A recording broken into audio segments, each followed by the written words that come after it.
This is going to be a WWE SummerSlam 2018 preview. Here we go with another SummerSlam. And, WrestleMania was the last time I actually talked about the product. And when we go back to WrestleMania, I didn't really enjoy the show. A lot of the stuff let me down. Obviously the two title matches were, pretty much went as bad as they could have been. My interest and the passion for the product over the summertime really hit an all-time low. Really haven't, I haven't been subscribed to the network. I've been finding myself watching baseball games that don't even matter over watching Raw. So, that's how far my passion has dropped for the WWE product. But the good thing is about the WWE, hopefully they could turn it around. This card definitely has potential. And I'm just hoping this is one of those moments and one of those situations where you're just really not expecting a lot, but then all of a sudden they turn things around and bang, they hit you with an amazing show. And this show definitely has potential for greatness. I'm disappointed that there's so much clutter on this show. The last couple of SummerSlams, since they moved to Brooklyn, the format just wasn't what SummerSlam used to be. SummerSlam used to be all killer, no filler, like the almighty SummerSlam 2002. That's well documented, but they've kind of gotten away from that in terms of SummerSlam. They made it. They're trying to make it feel more like a WrestleMania. They're just putting too many matches on these cards that should be cut from a SummerSlam. But it's what you have to deal with. You got to get a long pre-show too. I imagine one of the reasons they do a very long pre-show is to get the extra sponsors, but you just have to live with that. But there's just some really good stuff on this. There's a lot of stuff on this show that definitely has a lot of potential. There's a lot of matches that I'd be looking forward to. So the first match, let's talk about Daniel Bryan versus The Miz. Tremendous work on the mic from The Miz over the last 10 years with this feud right here. This feud has been building up since NXT going back to 2010. And it kind of escalated to another level when Daniel Bryan was a SmackDown GM. The Miz really, he really got under Bryan Danielson's skin with a lot of the things he was saying about his style and why he's able to have a long career and why Bryan's, on the shelf, not able to wrestle anymore. And, it really did strike a nerve with him. So this is a real feud. There's just been a lot of great things that have been touched on, which, you don't normally get to see. They're two polar opposites, too. They couldn't have been more different. The feud definitely, there's just a lot of bad blood there. And to me, this feud should have reached an all-time high going back to WrestleMania 27. When, Daniel Bryan gets cut from the show and then The Miz main events WrestleMania. You got the best wrestler in the world not even being part of WrestleMania. And then you got The Miz retaining in the main event. It really kind of set the tone and brought out that whole summer of Punk anger, which took place that summer. So, this match just has a lot of history.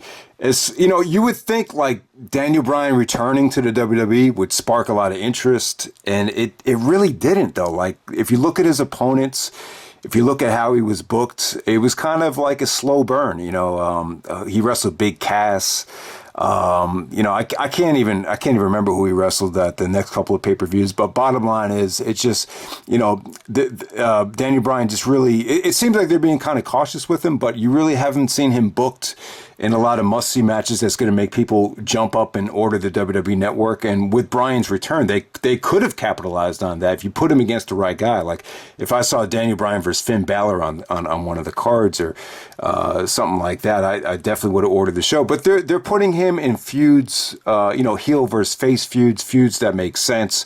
They're trying to, make him more of a brawler. Maybe that's the direction they're going with here. But I'm just hoping this is I think this is going to be Daniel Bryan's comeback match. At WrestleMania, you got just a little bit of a taste of what it could be. But I think hopefully this is like finally the great wrestling match that Daniel Bryan can have. And The Miz has gotten a lot better, man. You know, the Miz had proved with Dolph Ziggler and other guys over the years that he could put on great matches. I mean, you really haven't seen it. You know, when he was champion at WrestleMania a long time ago, you know, he really didn't have that under his repertoire. But I think the Miz has proven that, you know, him and Bryan could go out there and rock the house. And hopefully this is better than, you know, anything they've ever done before if it gets the right amount of time. So next up, you get Finn Balor taking on Baron Corbin. Yeah, I mean, not exactly the dream match you want to see Finn Balor in. Well, Baron Corbin kind of changed up his look, siding with Kurt Angle in the general manager role. Kind of a throwback to what Val Venus did, where he changed his name to... what did he change his name to? Sean Morley, and tried to resurrect his career, and it didn't really work out. You kind of see the same thing happening here. I'm not a big Corbin fan, but you know, hopefully this is just a nice momentum building win for Finn Balor, and we just move on to the next match. We got Shinsuke Nakamura taking on Jeff Hardy. You know, I haven't been watching the product that much, but from what it has been uploaded on the WWE YouTube channel, it seemed like they were building towards Randy Orton versus Jeff Hardy.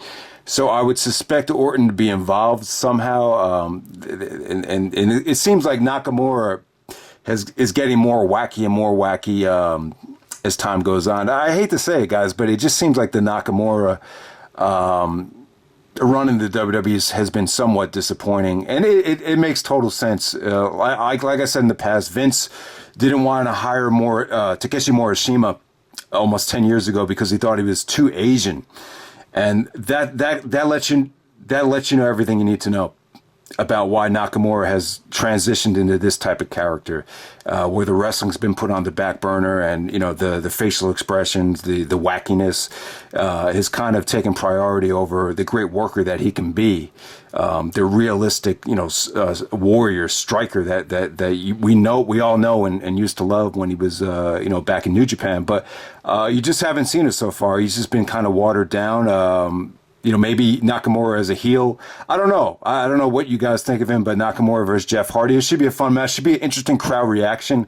I could see a lot of the fans still supporting Nakamura in this heated Brooklyn situation, and then Jeff Hardy's going to get, you know, some boos from the guys, and maybe the girls and the kids are going to cheer him. So this should be a fun match as far as crowd reaction goes. Looks like they're going to have 3 matches on the pre-show. That's a little bit much. The problem with that is by the time you get to the regular show, like, the crowd is kind of dead. I mean, who would have thought the crowd would be dead for a John Cena opening match? And that was exactly the case last year when he wrestled.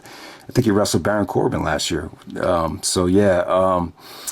Carmella, Becky Lynch, Charlotte Flair in a triple threat match for the WWE Women's Championship. You know, I could really care less about this. I saw the Carmella promo when she was talking about how Becky Lynch had such a great history and how everyone told her to quit, and Becky Lynch was kind of like the role model of the NXT people. That was a great promo. I thought that was cool. It felt really real. I don't know if that was a swerve or anything. Actually, I think it was a swerve, but you know, I don't know. This women's division is kind of overrated, I think. I can't get excited about this match. I know some people will. I know some, you know, the little girls might like this, and I can see the appeal to this, but, you know, for my personal taste, I don't know. I can't expect this to be too great. I could just see Carmella getting like a, you know, one of those baby heel type of wins in this match. Next up, you have Dolph Ziggler taking on Seth Rollins with the return of Dean Ambrose. Damn, I didn't even see Ambrose return, man. That must have been cool.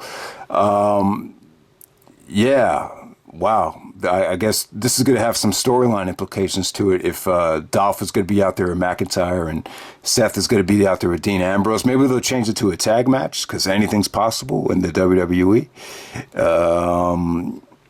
I mean, give these guys credit, man. They had, I didn't see the match, obviously. I'm not subscribed. But they wrestled a main event with the Intercontinental Championship on the line, these two. And, you know, the crowd was probably dead for that match. But, you know, hopefully at this SummerSlam, the crowd will be even better. You know, hopefully they steal the show. I mean, this is a great combination. I just hope the two gentlemen at ringside don't interfere too much. Maybe Ambrose will turn heel on Seth Rollins. Ambrose has never really been a heel yet, and you know, I've always been saying that he's best as a heel. It blows my mind as to why he never turned heel when you think about it. But Yeah, I mean, usually in this situation where you don't really miss the guy that's been gone for like almost over a year, I mean, that's what you usually do is turn him heel. So, but yeah, Ziggler and Rollins has a lot of potential. And this time they don't have to worry about the burden of main eventing a show, and that just shows you how you know how much it sucks to have Brock as champion when you have the IC title main eventing a pay-per-view. I believe that's the first time, two guys main evented a pay-per-view for the IC title since SummerSlam 92. So yeah, man, that's pretty cool. It definitely elevates the IC title. Hopefully they have a much better match this time, because it just sounded from the reviews like the crowd kind of lost interest. The IC title is the main event. That's a tough task. Braun Strowman, the Money in the Bank holder, versus Kevin Owens. So it's a singles match for the Money in the Bank contract, and if Strowman loses by any means, he will lose the contract. So what does that mean? So if Strowman gets disqualified, he'll lose the contract. I guess that's what it. So yeah. So there's probably going to be some sort of a screwy finish here. Yeah, I think Owens should win the contract. Owens would fit very well with the Money in the Bank. I like to see Owens unite with Paul Heyman to end the show. I think that's the perfect way to go. I think that will kind of, I think Owens has gotten a little bit stale over the last year. And I think pairing him up with Paul Heyman will give his career that extra boost that it needs. I'm just not a big fan of Strowman as seeing him as champion, seeing him as a face. I think in this, give Strowman credit. He's exceeded expectations up to this point. When he debuted with the Wyatts, I didn't think much of him. I just thought he was another generic big man. But he proved that he's a good worker, not a great worker. I would say he's a good worker. He's had his moments of greatness and dominance. He's had his moments where he's been really, really over. But in this climate right now, especially within the younger generation, I think it's really tough. And especially with all the diversity that the fan base has too, I think it'll be really tough to push a big man redneck as champion. I don't know. I just can't see it. And I just think Owens has so much more to offer, especially putting him together with Paul Heyman. I think this could be, hopefully Brock is on the way out, and maybe Owens and Paul Heyman could unite there, but we'll see what happens. Next up, you have the Bludgeon Brothers taking on the New Day. It is what it is. I think that's a nice good versus evil matchup right there. These guys have been building this up since going back to Fastlane, right? That's when the Bludgeon Brothers debuted and they took out the New Day. So we finally get to see it here. AJ Styles versus Samoa Joe for the WWE Championship. Awesome matchup right here. These two guys work really well in the ring together. I would even say that the Joe and AJ matches are better than the Bryan Danielson Samoa Joe matches from what we've seen. And AJ and Joe's best work together, I would say it was in TNA. It wasn't necessarily in ROH.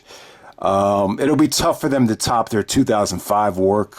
I mean, it'd be really tough. And looking at this match on paper, my expectations aren't that high, because everyone knows we were clamoring for the AJ Styles and Nakamura match at WrestleMania, and that turned out to be like the dogfather of WrestleMania matches, and it just wasn't, it wasn't what we expected, and so it's hard to get excited for AJ and Joe while they're both, I guess they're both in their 40s now. Maybe Joe's late 30s, AJ's early 40s. When you look at the age situation, yeah, the expectations wouldn't be that high. But the great thing about pro wrestling is age doesn't really matter that much. It really doesn't. This is not baseball where you have to play every day. This is not the NBA where athleticism and, speed and quickness is such a big part of the game. This is not, professional wrestling is different. It's not the same situation. So I think AJ and Joe, the storyline, the how personal the storyline got with Joe attacking AJ's lifestyle as a husband, they really pulled off a good storyline here, and it felt legit, it felt real. Even though these two guys are friends, they were able to make you feel the tension. So I think this would be an awesome match, and it's a situation right here where if Joe wins, great. If AJ retains, great. I don't think anyone really cares who wins. It'd be great for Joe to win. It'd be a great story, especially I was just watching the documentary where Triple H H told him, hey, I don't think Vince is going to want to push someone that's in their mid-30s and is pushing that much weight, or whatever he said to him.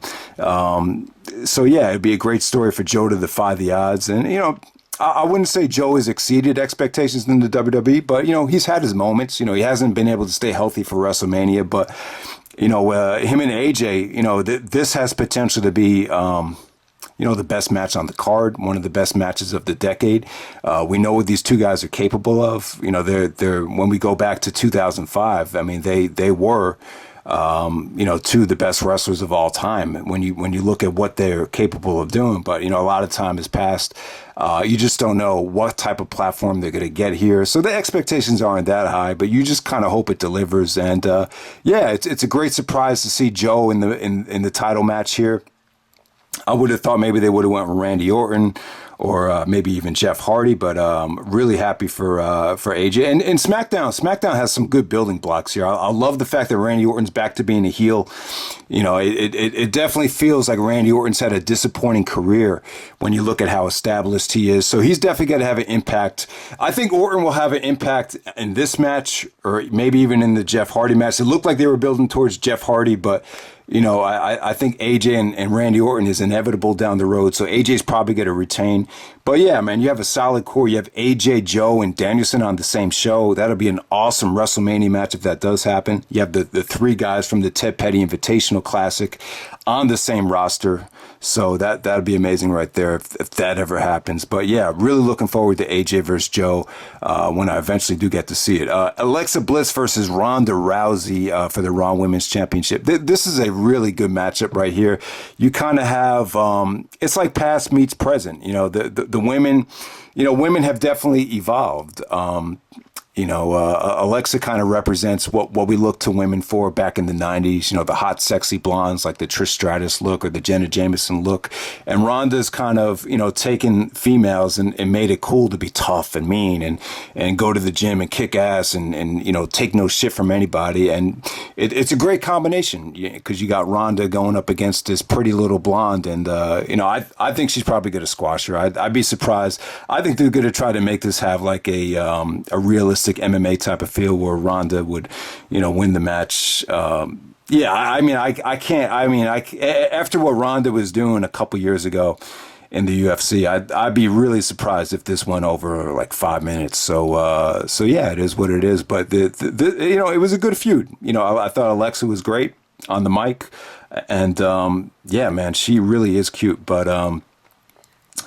she's going to meet her match here. This is just a nice contrast of females right here. And then the main event, you have Brock Lesnar.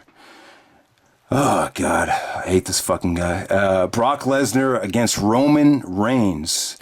Like I said this in the WWE pay-per-view rewind back in 2014 or 2015.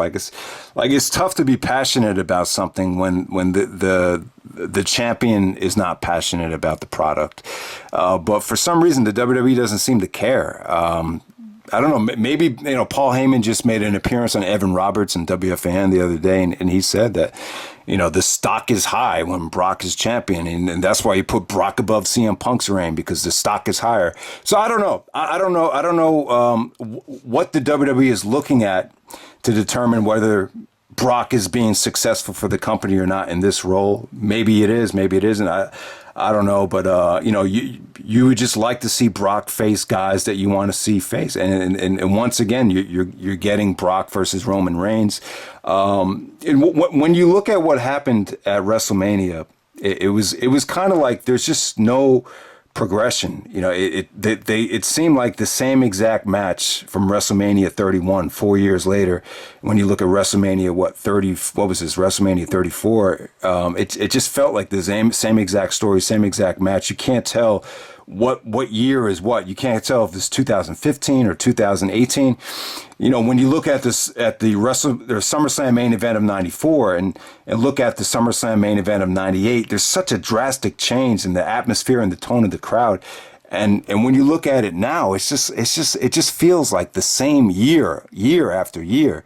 And so that's one of the problems. And the crowd should be interesting here.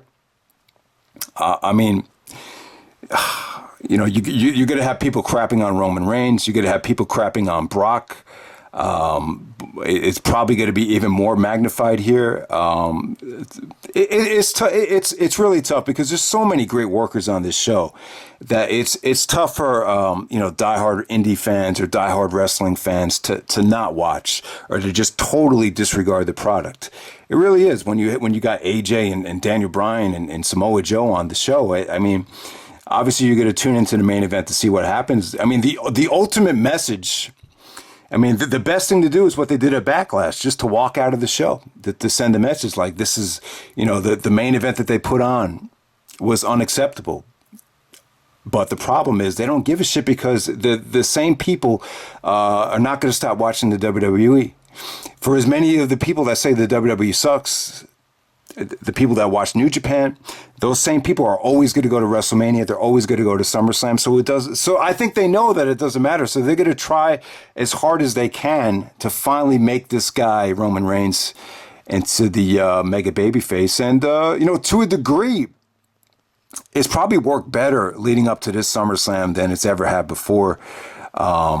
When they were going to go with the same exact storyline heading into WrestleMania, but they kind of magnified it with Brock being an asshole and not wanting to, go out there and show up with the championship. So I think it helped how you didn't see Brock at all from WrestleMania to SummerSlam.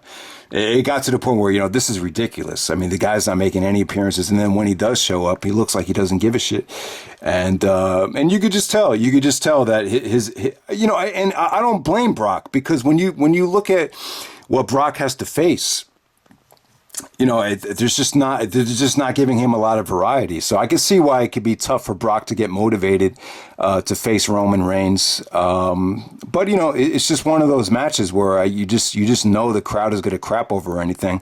But the crowd crapping on things, I think it's proven that I think they like that. That chaotic atmosphere. I think that's what they want. That's what they want to see. So the more the more and more times these diehard wrestling fans that want to see change go to these shows, it's not going to help. The best thing to do is just walk out or not even order the pay-per-view. That's the best thing to do if you really want to send a message. But yeah, man. I mean.